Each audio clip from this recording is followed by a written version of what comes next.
Hello friends, current affairs अड्डा channel पर आप सभी का स्वागत है। तो डेली करंट अफेयर्स की आज की वीडियो में हम 4 फरवरी के इम्पोर्टेंट करंट अफेयर्स के बारे में डिस्कस करेंगे और उसके बारे में डिटेल में जानेंगे। तो चलिए स्टार्ट करते हैं। फर्स्ट क्वेश्चन है, हाल ही में विश्व आर्द्र भूमि दिवस कब मनाया गया है? तो अभी 2 फरवरी को यह विश्व आर्द्र भूमि दिवस मनाया गया है। आर्द्र भूमि दिवस इसका आयोजन लोगों को हमारे ग्रह यानी कि पृथ्वी के लिए आर्द्र भूमि की महत्वपूर्ण भूमिका के बारे में वैश्विक जागरूकता बढ़ाने के लिए किया जाता है। तो इसका बी ऑप्शन सही है। नेक्स्ट क्वेश्चन है, हाल ही में कहाँ सैटेलाइट टाउनशिप योजना को मंजूरी दी गई है? तो अभी कर्नाटक में एक सैटेलाइट टाउनशिप योजना को मंजूरी दी गई है। कर्नाटक कैबिनेट ने 8,032 एकड़ में greater Bengaluru integrated satellite township GBIST इसको अभी मंजूरी दी है। तो इसका सी ऑप्शन सही है। तो ये है मैप में कर्नाटक। कर्नाटक की कैपिटल है बेंगलुरु। कर्नाटक के चीफ मिनिस्टर हैं सिद्धारमैया और कर्नाटक के गवर्नर हैं थावरचंद गहलोत। कौन है? थावरचंद गहलोत। और सबसे इम्पोर्टेंट, कर्नाटक देश का सबसे बड़ा कॉफ़ी उत्पादक राज्य है। तो अभी कर्नाटक में प्राचीन उमा महेश्वर धातु मूर्ति मिली है। कर्नाटक ने विदर्भ को हराकर 5वीं बार विजय हजारे ट्रॉफी जीती है। कर्नाटक सरकार ने वन अपराधों के लिए गरुणाक्षी ऑनलाइन FIR प्रणाली शुरू की है। एशिया का सबसे बड़ा एयर शो एरो इंडिया 2025 ये बेंगलुरु में आयोजित किया गया। भारतीय सेना ने भविष्य के युद्ध के लिए बेंगलुरु में AI इंक्यूबेशन सेंटर का अनावरण किया है। उबर ने बेंगलुरु में महिलाओं के लिए बाइक टैक्सी सेवा मोटो विमेन शुरू की है।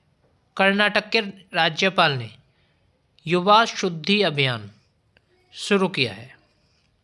अमेज़ॉन ने बेंगलुरु में अपना पहला Amazon future engineering maker space launch किया है। नेक्स्ट क्वेश्चन है, हाल ही में किस देश की अंतरिक्ष एजेंसी ने नेविगेशन उपग्रह का सफलतापूर्वक प्रक्षेपण किया है?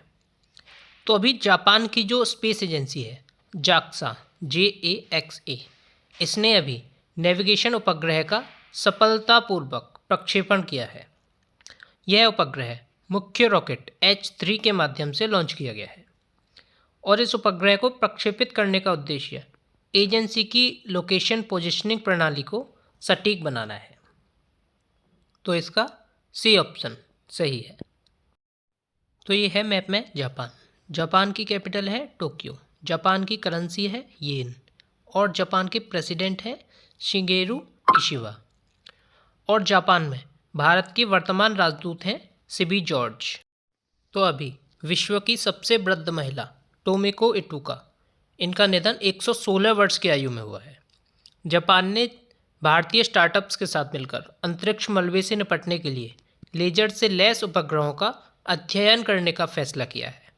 नागालैंड के 25वें हॉर्नबिल महोत्सव में जापान को साझेदार देश के रूप में घोषित किया गया है। टाइफून चानचान के कारण जापान में हाई अलर्ट जारी किया गया है। पहले हरित अमोनिया निर्यात के लिए भारत और जापान ने समझौता किया है।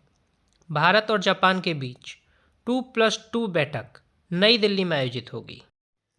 नेक्स्ट क्वेश्चन है, हाल ही में तपन के बॉस का निधन हुआ है, वे कौन थे? तो तपन के बॉस ये हैं तपन के बॉस और ये एक फिल्म निर्माता थे। तपन के बॉस का निधन 78 वर्ष की आयु में अभी नई दिल्ली में हुआ है। तो इसका बी ऑप्शन सही है। नेक्स्ट क्वेश्चन है, हाल ही में कौन सी राज्य सरकार धर्मांतरण विरोधी एक विधेयक पेश करेगी? तो अभी राजस्थान सरकार एक धर्मांतरण विरोधी विधेयक पेश करेगी। तो इसका बी ऑप्शन सही है।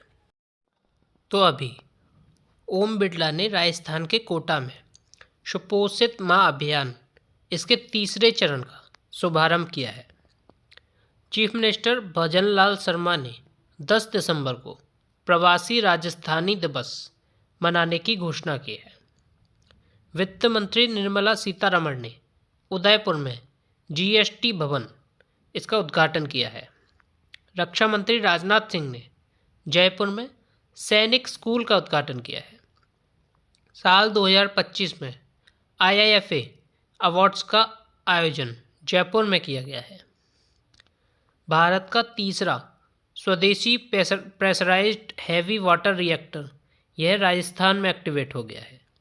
अभ्यास तरंग शक्ति 2024 इसका दूसरा चरण जोधपुर में हुआ और पहला 6 अगस्त से 14 अगस्त तक तमिलनाडु के सुलार में शुरू हुआ है। नेक्स्ट क्वेश्चन है, हाल ही में किसने डिजिटल करेंसी बिम कॉइन की शुरुआत की है? तो अभी बिम्सटेक ने डिजिटल करेंसी बिम कॉइन की शुरुआत की है। Birla institute of management technology BIMTECH ने बिम कॉइन नामक ब्लॉकचेन संचालित डिजिटल मुद्रा पेश की है, जो कैंपस के अंदर सुरक्षित, पारदर्शी और प्रभावी लेन देन प्रणाली स्थापित करने के लिए डिज़ाइन की गई है। इस पहल के साथ बिमटेक भारत का पहला बिजनेस स्कूल बन गया है जिसने इस तकनीक को अपनाया है। तो इसका अब बी ऑप्शन सही हो जाएगा। नेक्स्ट क्वेश्चन है, हाल ही में किस देश ने अमेरिका के खिलाफ टैरिफ लगाने की घोषणा की है? तो अभी अमेरिका ने मैक्सिको और कनाडा पर 25% का टैरिफ लगाने की घोषणा की है और चीन पर 10% का टैरिफ लगाने की घोषणा की है। तो इसके जवाब में मैक्सिको ने अमेरिका के खिलाफ टैरिफ लगाने की घोषणा की है। तो इसका सी ऑप्शन सही है। नेक्स्ट क्वेश्चन है, हाल ही में उच्च रक्तचाप से निपटने के लिए किसने पोटेशियम युक्त नमक के विकल्प की सिफारिश की है? तो अभी WHO ने उच्च रक्तचाप से निपटने के लिए पोटेशियम युक्त नमक के विकल्प की सिफारिश की है और WHO की फुल फॉर्म होती है वर्ल्ड हेल्थ ऑर्गेनाइजेशन। तो इसका ए ऑप्शन सही है। नेक्स्ट क्वेश्चन है, हाल ही में किसने सर गारफील्ड सोबर्स ट्रॉफी जीती है? तो यह भी जसप्रीत बुमराह ने जीती है। तो ये हैं जसप्रीत बुमराह और इन्होंने ही ये ट्रॉफी जीती है। तो इसका बी ऑप्शन सही है। नेक्स्ट क्वेश्चन है, हाल ही में पूर्वोत्तर भारत के किस राज्य में मुख्यमंत्री मोबाइल ऑपरेशन थिएटर का शुभारंभ किया गया है? तो अभी नागालैंड में मुख्यमंत्री मोबाइल ऑपरेशन थिएटर का शुभारंभ किया गया है। तो इसका सी ऑप्शन सही हो जाएगा। तो अभी मेलुरी नागालैंड का 17वां जिला बनेगा। नागालैंड ने 25वें हॉर्नबिल महोत्सव के लिए वेल्स के साथ साझेदारी की है। नागालैंड में कैटफिश की एक नई प्रजाति एक्सास्टोमा सेंटियोनोए खोजी गई है। नागालैंड में हल्दी की नई प्रजाति की खोज की गई है। आपदा प्रबंधन बीमा कराने वाले देश का पहला राज्य नागालैंड बना है। बागवानी में प्रतिष्ठित कृषि नेटवर्क पुरस्कार 2024 हेतु सर्वश्रेष्ठ राज्य में नागालैंड को चुना गया है। 1 दिसंबर को नागालैंड का राज्य दिवस मनाया जाता है। नेक्स्ट क्वेश्चन है, हाल ही में कहाँ माघी गणेश उत्सव शुरू हुआ है? तो अभी महाराष्ट्र में माघी गणेश उत्सव यह शुरू हुआ है। तो इसका सी ऑप्शन सही है। तो अभी महाराष्ट्र में FDA ने होम्योपैथिक चिकित्सकों को एलोपैथिक दवा लिखने की अनुमति दी है। केंद्रीय सड़क परिवहन एवं राजमार्ग मंत्री नितिन गडकरी ने मुंबई में सड़क सुरक्षा अभियान 2025 इसका उद्घाटन किया है। महाराष्ट्र सरकार ने विद्यार्थियों में पुस्तक पढ़ने की संस्कृति को प्रोत्साहन देने के लिए राज्यव्यापी अभियान शुरू किया है। भारत के पहले बायोबिटुमिन राष्ट्रीय राजमार्ग का उद्घाटन नागपुर में हुआ है। 3 दिवसीय विश्व हिंदू आर्थिक मंच इसका उद्घाटन मुंबई में किया गया है। अश्विनी भिड़े को महाराष्ट्र के मुख्यमंत्री का प्रधान सचिव नियुक्त किया गया है। नेक्स्ट क्वेश्चन है, हाल ही में कहाँ महिला उद्यमियों के लिए विशेष औद्योगिक पार्क स्थापित किया जाएगा? तो अभी ओडिशा में महिला उद्यमियों के लिए विशेष औद्योगिक पार्क स्थापित किया जाएगा। तो इसका बी ऑप्शन सही है। तो ये है मैप में ओडिशा। ओडिशा की कैपिटल है भुवनेश्वर। ओडिशा के चीफ मिनिस्टर हैं मोहन चरण मांझी और ओडिशा के गवर्नर हैं हरिबाबू कंभमपति। कौन है? हरिबाबू कंभमपति। तो अभी नीति आयोग के प्रथम वित्तीय स्वास्थ्य सूचकांक में ओडिशा शीर्ष पर रहा है। तीसरा राष्ट्रीय खान मंत्रियों का सम्मेलन यह भी ओडिशा के कोणार्क में शुरू हुआ है।